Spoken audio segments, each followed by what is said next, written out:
Hi everyone, welcome to Val's Tales. I'm Val Portelli, writer of these stories. I'm Val's sister, Wendy Walker, and I'm the narrator.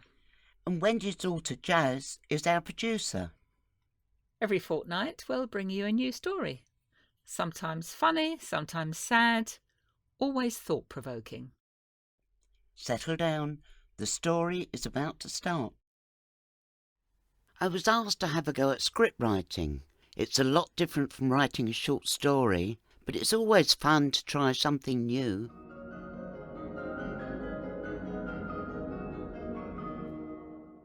Abandoned Soul.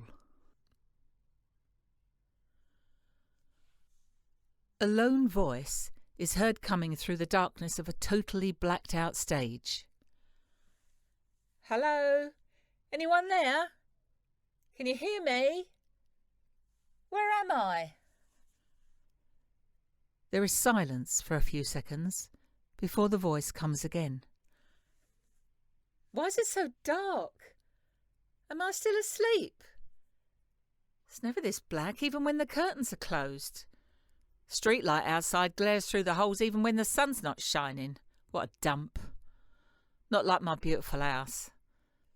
6 bedrooms, 2 bathrooms, security gate, chauffeur, housekeeper, gardeners, and so many admirers. The parties we used to have round the pool. Those were the days. She stops speaking for a few seconds, then calls out again. Hello? Can anyone hear me? No answer. The stage stays dark. Oh, what I wouldn't give for a bottle of champagne now. I'm thirsty, but my throat feels so tight, I don't know if I could drink it. Little sniff of something wouldn't go amiss, though. She sniffs. Oi! I need some help in here.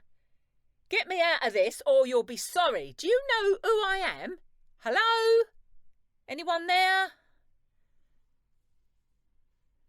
She waits for another few seconds, then continues talking to herself. Ah, those were the days. Local girl made good. Who'd believe the lead singer in a second-rate rock group playing for a few quid down the local pub would hit the big time?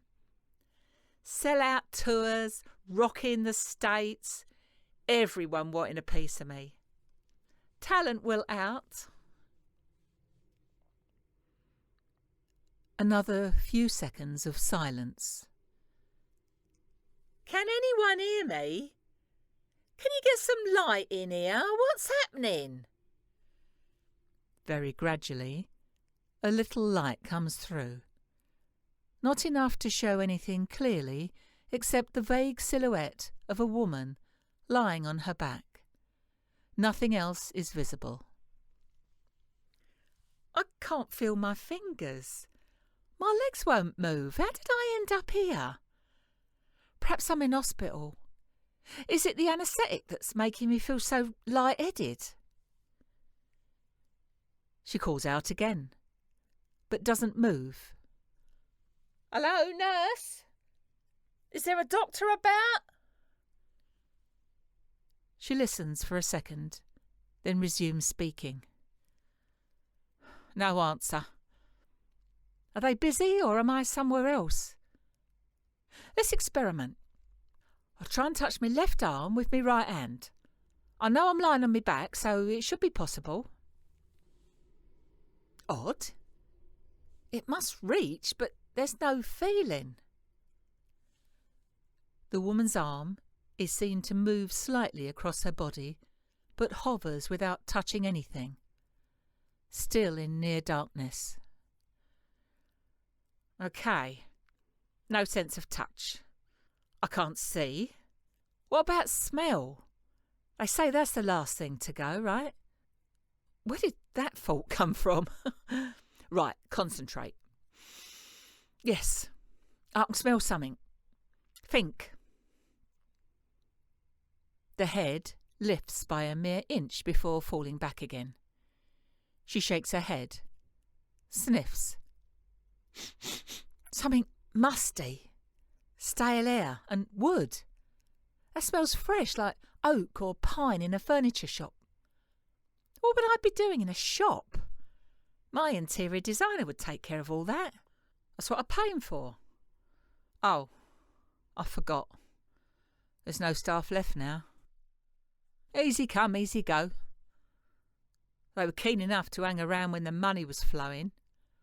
Double normal wages for most of them. And they helped themselves from my booze store. Thought I didn't know. God, I could do with a drink now. For a few seconds there's silence. The light gets very slightly brighter. Could someone get me some water, please? No answer. She continues her ramblings. Water? I never used to drink water. That was for the swimming pool or jacuzzi or on the yacht. Oh, I can almost feel the sun from those trips to the Med. Is it hot in here? Think. Try to remember. That bastard ripped me off. Well, everyone ripped me off, but I could afford it. Not the way he did, the scum. My so-called manager. Drained all my bank accounts, told me it was invested for better returns, may he rot in hell. Hello? Can anyone hear me? She pauses again. Appears to be listening for a moment. The light increases and now it can be seen she's a woman in her 40s, wearing ragged old clothes. I never suspected. As well as being my lover, he was supposed to be my friend. Never mix business with pleasure. Did I even have any friends? Well, Jenny. Oh, lovely Jenny. Such a sweet girl. I should have stuck with her as my best friend, not ditched her when I started to become famous. But all those men wanting to get into my bed. Film stars, male models, gorgeous hunks. How could any woman resist? And Bob, he was a mate too in the early days. Even tried to help me out when things went wrong. I'm glad he and Jenny got it together after I left. I wonder where they are now. She smiles to herself. The light is still dim, but enough to make out her features. They came to see me at the flea pit. The only ones that did. I don't know how they found me. After rehab, no one knew where I'd gone. Palace to pavement. Funny, that was my biggest hit. Didn't expect it to reflect my life, though. Living on the streets was a lot tougher than touring. She shouts out suddenly. Bob? Jenny? Anyone? The light is now bright enough to see her clearly. Underneath the needle scars, bloodshot eyes and ravaged face are the remnants of a good-looking young woman. A tear slides down her cheek. Was it the cheap junk that left me like this? It was never a problem when I could afford the good stuff. Bit high, a bit wild, then play me socks off at the next gig. That's what gave me the edge. Maybe I'm back in rehab. In one of those dark thinking tank things where you can let all your troubles drift away. That must be it. Perhaps Bob and Jenny brought me here. In a short while, they'll open the lid and I'll come out fresh and clean. Get a band together and write some new music. Even go back on tour. But not like before. No more crazy parties, just a few drinks with old friends.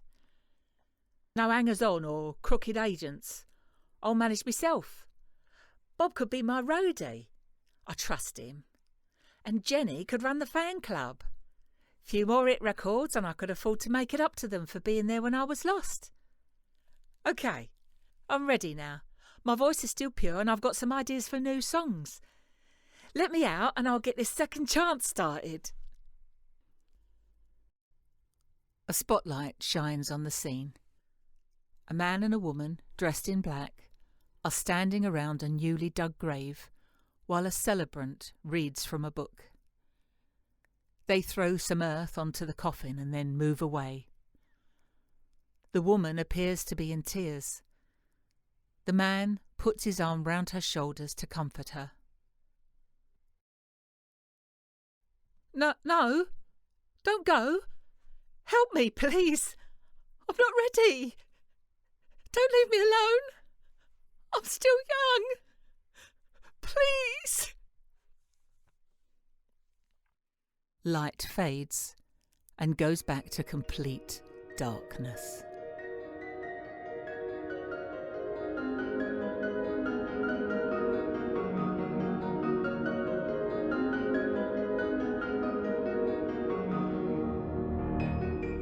Thanks for listening. If you're enjoying these stories, please subscribe to our YouTube channel. You can also follow Val's Tales on social media. Details coming up.